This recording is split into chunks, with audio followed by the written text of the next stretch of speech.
please. Yes, sir. Cornell Washington, President of East Baton Rouge Federation of Teachers and Vice President of Louisiana Federation of Teachers. I've been to luncheon today, so it was outstanding. But I don't have a question as much as a comment to all of the educators in this room and those who support public education. We have two major things coming up this year. One is real close. If you live in East Baton Rouge Parish, we have a tax renewal that's coming up. It's going to be about $45 million impact on every teacher or every employee's salary in this parish. I want to make sure that you go out and vote for that. I would not come to a crowd this large of educators and let them know the importance, since no money is coming from the state, the importance of us renewing, it's not a new tax, renewing that tax millage on April the 6th. So I see a lot of teachers from Baton Rouge. And now, don't you just go yourself. Take your family members, your neighbors, and the other 6 people, because the tax people have not come out yet against that, and we're asking you to go out and do it.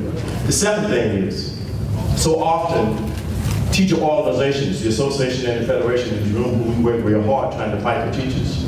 Educators, legislators always ask us, where are the teachers? We haven't heard from the teachers.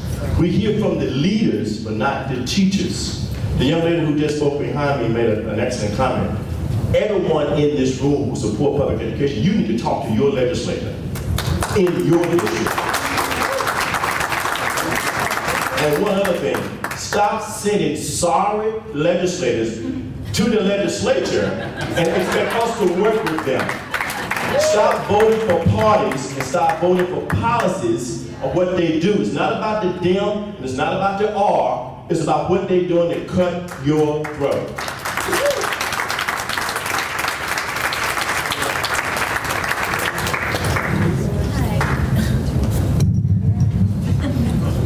I'm a teacher. My name is Elizabeth Walters. I don't care if my name is on the tape or not. I have a question for you about Common Core, because I've been interacting a lot with the Common Core over the past year and a half, and I don't hate everything about it, but I dislike a lot of things about it. But I find that when I start debating it with people, you know, it's so couched in this promotion of rigor that in terms of the rhetoric of arguing against it, it gets difficult because people just come back at you with rigor, rigor, rigor. It's rigorous. It doesn't matter that it flies in the face of decades of literacy research. So I was wondering if you could talk a little more about how to combat that rhetoric that, you know, the Common Core is the only rigorous way to teach. Well, I have been for a couple of years on the fence, and I kept saying I'm neutral, I'm agnostic, I want to see the evidence. Back in 2009, when they were writing the Common Core, I urged them to do some field testing, and they said there's too much urgency, we can't possibly do field testing. And then in 2010, I was invited to meet with people at the White House, and they said, what do you think of the Common Core? And I said, why don't you do some field testing? Why don't you find out how it actually works in classrooms? Why don't you see whether it makes things better or worse?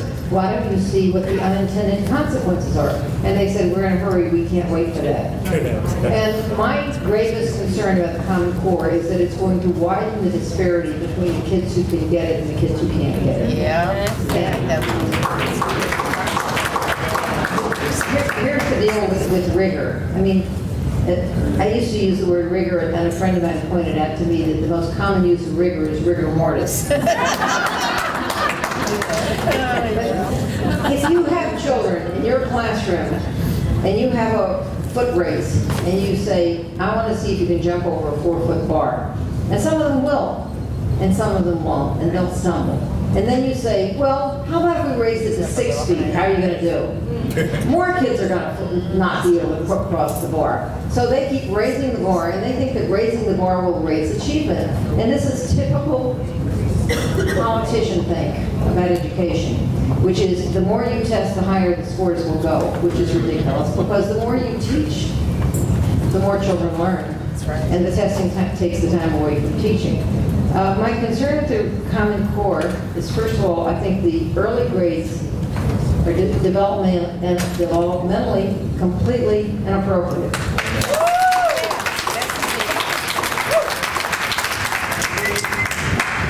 I can't speak to the math because I didn't feel I was competent to do so, but in the ELA, they're asking children to do things that children don't need to do at that age. They're saying, you should be able to know the difference between a capital letter and a small letter in kindergarten or first grade. Why?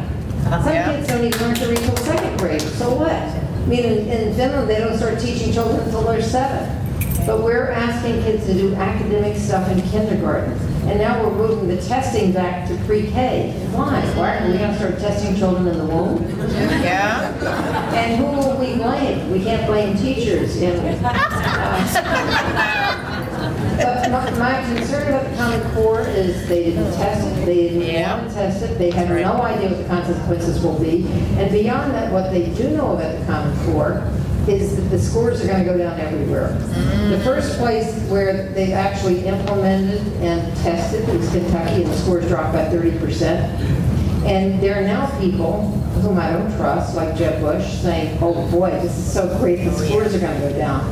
And they're saying that when the scores start dropping in the suburban communities are going to stop being satisfied with their public schools, and they'll say, we want charters, we want vouchers, our schools sing too. So I think that there's a certain amount of licking the chops on the part of entrepreneurs who see that when the parents get dissatisfied, then they'll say, you better go and buy that new gadget, that new program. It's like the entrepreneurs are circling and seeing this as a huge business opportunity because they can't wait for the scores to fall. I think that disturbs me very much. Yes. So I think that there is undoubtedly some content on the Common Core that's good, but I think that what I don't like is the idea that somehow this tiny group of people who wrote it, and now the head architect of it is in charge of the college board, so he'll be rewriting the SAT to align with the Common Core. That doesn't feel like democracy to me.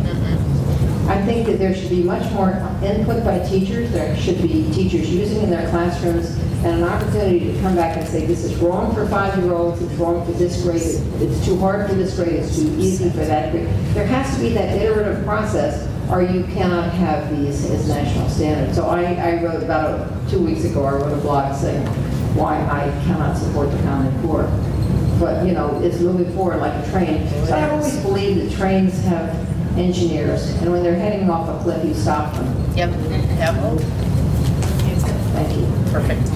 And by the way, this is an instance, the Common Core is one where Tony Bennett, who was the superintendent of schools in Indiana, and Jeb Bush's best buddy, he was a strong advocate for the Common Core. And he got defeated by a coalition that consisted of Democrats and Republicans. The Republicans didn't like the national standards, and the Democrats didn't like Tony Bennett. So there is a ground, and I think the same thing is true with In Bloom. And the privacy invasion, there is a common ground between both conservatives and liberals about selling children's data to corporations to make money. Yes. Hi, thank you. I'm a parent of a 4-year-old, and I drove up from New Orleans, and I follow your blog, and I wanted to get your advice because my daughter is, as I said, I'm in New Orleans, and so we went through the process of applying to multiple different schools, and now the letters are starting to come in, the lotteries are being held, and she's not gotten into any school. And so at some point they say that she'll be selected to go somewhere. And so we're fortunate in that we may have, because of the Catholic schools, we may have an opportunity to put her in a private school, but that's not in line with what we want to do. My husband and I are both products of public education. We believe in public education. And I'm talking to all of my parent friends who also are going through this. Many of us are in this same position where our choice would be public school, but now we have a choice when the good schools have limited spots and they go to the kids that the parents thought to enroll them at 3 in the pre-K, and so they move up each year, so that there's one school in New Orleans that may have 3 spots for kindergarten next year out of about 100 because of the pre-K kids rolling up. And another school, my daughter got 28 out of 30 on their pre-K test, the 4-year-old test. you know, a kid that can't read, and I don't know what she got an 84% in math. I have no idea. You know, maybe she couldn't count to 20, I don't know. And so, you know, we're sort of left with really bad options. You know, you have a few schools that are worth getting into, at least according to their test scores, and then you have a plethora of schools that are not worth getting into that you might, you know, and you can be shut out of even those schools and get into nothing. Or you can pay thousands of dollars to put your kid in private school and go against the values that you have. And so, you know, what do you say to parents in New Orleans? Many of us are going through this decision right now. Well, you know, I can't speak to your personal situation. The dilemma here is that you have people like your State Board of Education saying that we want parents to have choice. But the one choice they do not permit you is a neighborhood public school. That choice is out off the boards. That's right.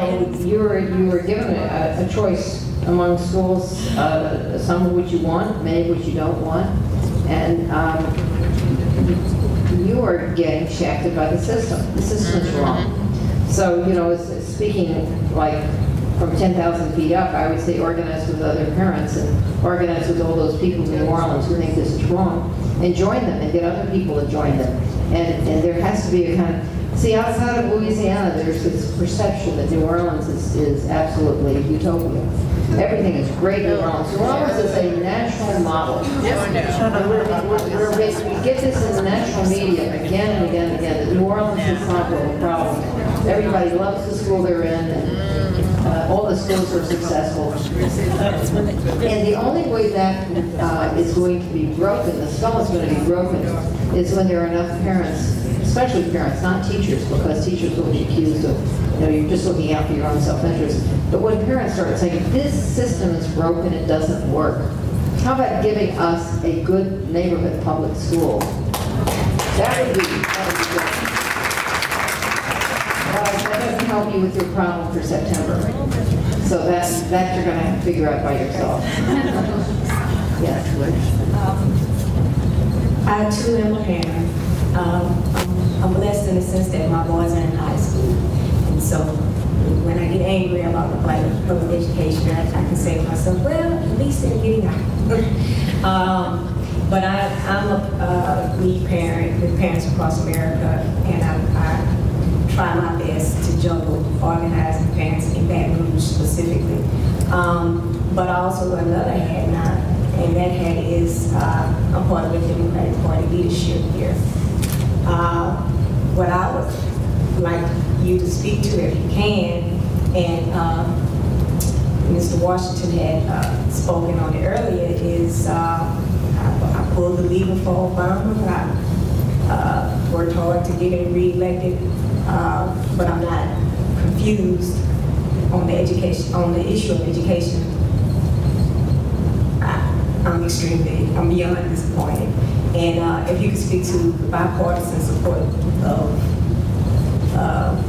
Sure. Yeah. Well, I voted for Obama because I decided I would just put education aside, since the choice was very clear on everything except education. I think what was particularly sad about this last election is that between Romney and Obama, there was very little difference on their education policy. Right. Romney was a strong supporter of vouchers, and Obama was not. Otherwise, they were in favor of all the same things. And I have been very disappointed in Obama because when unions were under attack, he didn't come to their support.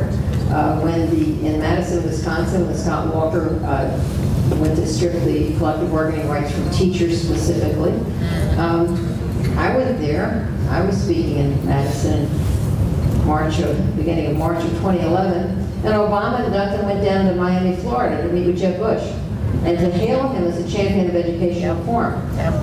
So it's been time and again where, like this Jeb Bush's deputy, Anna Scandera, is up for state commissioner in New Mexico. She's been acting commissioner for 2 years because the law in New Mexico says you have to have experience as an educator. She's counting her 2 years as having been acting commissioner as her experience as an educator because she's never been a teacher. Seriously. So, you know, meanwhile, Marty Duncan says she's a great leader who's an inspired choice. When John White was selected to be the state commissioner here, Arnie Duncan called him a visionary leader. I mean, I think this administration on education is a disaster because they're no different from the other party. And the things they're behind are, charter schools, evaluation of teachers by test scores, merit pay. They put $1 billion in for merit pay. And when I met with at that time it was Rahm Emanuel and Melody Morris, who was head of the Domestic Policy Council, and the president's advisor on education, Roberto Rodriguez. And they said, what do you think of merit pay? And I said, what I told you, it's never worked. And they said, well, that's funny, we're putting $1 billion into it. I said, but it's never worked. Why are you doing that? And they said, well, we think it'll work this time. But you always hear that. So the president is, unfortunately, when people run for public office, what they think most about is how can I get enough money to buy more ads? And where do they go for money? They go to Wall Street. Yeah, that's right. And Wall Street is totally sold on charter schools. And then there are these billionaires who want vouchers. And so you have a bunch of incredibly wealthy people who are putting money into the destruction of public education because first of all, most of them didn't go to public schools, and they never put their own children in public schools, and they don't understand what a community is. I mean, Mayor Bloomberg has a house in London and a house in the Bahamas and a house in, like 7 other places. What does he know what a community is? It means nothing. So, all I can say is that I'm as disappointed as you are, and I voted for Obama because there was no choice. I'm just hopeful, because you're active in the Democratic Party, change has to begin the grassroots. It has to begin, Carnell said this, it has to begin with electing people who will reflect your interests. That's right. Who will support what's good for children, who will support public education, who will support teachers. And if you get a better governor in the state, if you throw Bobby Jindal out, that news will go out.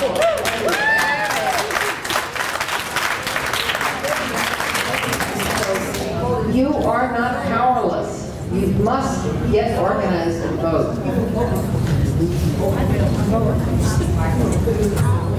Good evening. Tia Mills, President, East Baton Rouge Parish Association of Educators. I'm one of those teacher leaders that are still in the classroom for the most part, but pretty much leading the local in my union.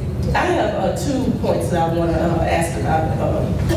The first one is, and by the way, I have my state representative down the street from my house, so not only do I know where he is, but I also have his cell on speed dial, so just like that. But anyway, the first thing that I want to ask about is College Board. Are you familiar with that and advanced placement? I noticed that the State Department really pushes advanced placement in the state. However, it's a large percentage of students that are not receiving credit for the courses that they're taking. However, with dual enrollment, it's almost like you can kind of see your progress and of whether or not you have an opportunity to pass or not. Advanced placement boosts GPAs, but there's no guarantee if whether or not those individuals are going to receive credit for those courses.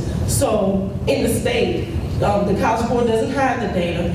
I remember seeing a press release where it discussed how there are more students participating in it in record numbers. However, less than 50% of the students that participate in advanced placement are receiving credit for it, and I mean it's even lower than that if you discuss minorities. So my question is, what could be done to basically educate parents and teachers more about the alternatives of advanced placement and dual enrollment when the State Department is pushing one specific initiative? Well, I'm not a huge fan of advanced placement. I think that it's a big moneymaker for the College Board. But I don't see that, I think that if you're doing the right thing in your school, if you're engaging the students, if they're involved in civic activities, if they are learning the history that you want them to learn in terms of national history, world history, state history, we need advanced placement for it. This is all about some phony ranking system made up by U.S. News and World Report. And now the College Board is pushing it because they make money every time one of your kids take advanced placement courses. And there are many colleges that won't even recognize advanced placement. Exactly. So I think you're being pushed into something that you don't need to do. You should worry about what do your kids need and what's the best way to motivate them, interest them, get them involved, get them excited about school, and not think of another academic hurdle for them to jump. And my second question is, there are a large number of teachers, new teachers for the most part, that are not as engaged in the legislative process as they should be, perhaps. And I notice also that the parents, in a lot of cases, look at us as the bad guys. So basically, what can we do to bridge that gap and make it, make sure there's more cohesiveness within the two groups? Well, these are two different questions. One is, how do you begin to get the younger teachers to understand that they're part of the profession? Right. And the difficulty there is a lot of young people see this as a stopgap. They come into teaching, they don't expect to stay long, and they will not be engaged in saving the profession. The other question is, how do you combat what is a very carefully calculated PR effort to attack teachers and to undermine their role in society? And this is being done by people who know exactly what they're doing. And they claim to be leaders, but you can't lead your troops if you're demoralizing them. They're not leaders. So I think that teachers need to take the lead in reminding parents every day of how caring they are, how important they are to their kids.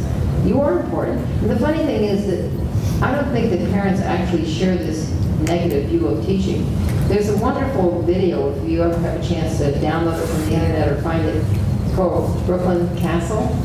It's about a chess club at an intermediate school in New York City. And this chess club, which is an ordinary school, there's nothing selective about it, it's won more chess championships than any other intermediate school in the United States. And these kids are mostly black, some Hispanic.